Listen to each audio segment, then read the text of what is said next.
ഞാൻ ഇന്ന് വന്നിരിക്കുന്നത് ഒരു അടിപൊളി കടലക്കറി ആയിട്ടാണ്. ഞാനിങ്ങനെയാണ് പൊതുവേ ഉണ്ടാക്കാറ്. നിങ്ങളൊന്ന് ട്രൈ ചെയ്ത് നോക്കൂ, ഇഷ്ടപ്പെടും തന്നെയാണ് എൻ്റെ വിശ്വാസം. ഇതിനു വേണ്ടി കടല തലേന്ന് വെള്ളത്തിൽ കുതിർത്ത് വെക്കണം കേട്ടോ. കടലയിലെ അധിക ഇനങ്ങളും ഒരു രാത്രി കുതിർത്ത് വെച്ചാൽ തന്നെ അത്യാവശ്യം നന്നായി കുതിർന്ന് കിട്ടുന്നതായിരിക്കും.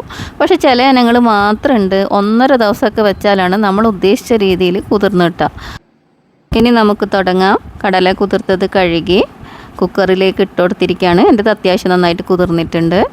കൂടെ 1 ടേബിൾ സ്പൂൺ മല്ലിപ്പൊടിയും 1 ടീസ്പൂൺ മഞ്ഞൾപ്പൊടിയും കുറച്ച് പച്ചമുളകും 1 വലിയ ഉരുളക്കിഴങ്ങ് കട്ട് ചെയ്തിട്ട് കൊടുത്തിട്ടുണ്ട്. പിന്നെ ഒരു ചെറിയൊരു സവാള ഇട്ട് കൊടുത്തിട്ടുണ്ട്. പിന്നെ ഒരു നുള്ള് ഗരം മസാലയും.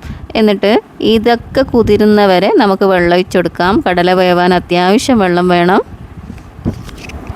അങ്ങനെ ഒരല്പം ഉപ്പിട്ട് കൊണ്ട് കുക്കറിൻ്റെ അടപ്പിട്ട് നമുക്കിത് വേവിച്ചെടുക്കാം. 5-6 വിസിൽ വരുന്നവരെ വേവിക്കണം കേട്ടോ.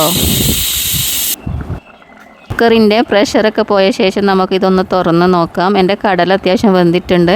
പിന്നെ എനിക്ക് നീരധികം ആവശ്യമില്ലാത്തതുകൊണ്ട് ഞാൻ വറ്റിക്കുകയാണ്. നിങ്ങൾക്ക് നീര് ആവശ്യമുണ്ടെങ്കിൽ ഇതേപോലെ യൂസ് ചെയ്യാം.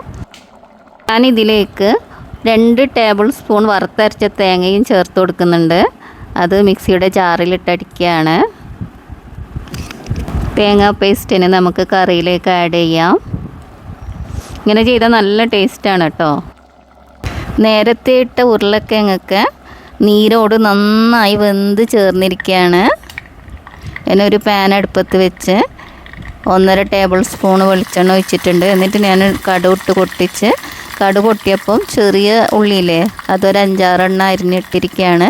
പിന്നെ 2 അല്ലി വെളുത്തുള്ളിയും പിന്നെ കറിവേപ്പിലയും ഇട്ട് കൊടുത്തിട്ട് അത് നന്നായി മൂപ്പിച്ച ശേഷം നമ്മുടെ കറിയിലേക്ക് ഒഴിച്ചു കൊടുക്കണം. നിങ്ങളെ കയ്യിൽ ഉണക്കമുളക് ഉണ്ടെങ്കിൽ അത് ഇടാവുന്നതാണ്. എൻ്റെ അടുത്ത് തീർന്നിരുന്നു, അതുകൊണ്ടാണ് ഞാനത് ഇടാതിരുന്നത്.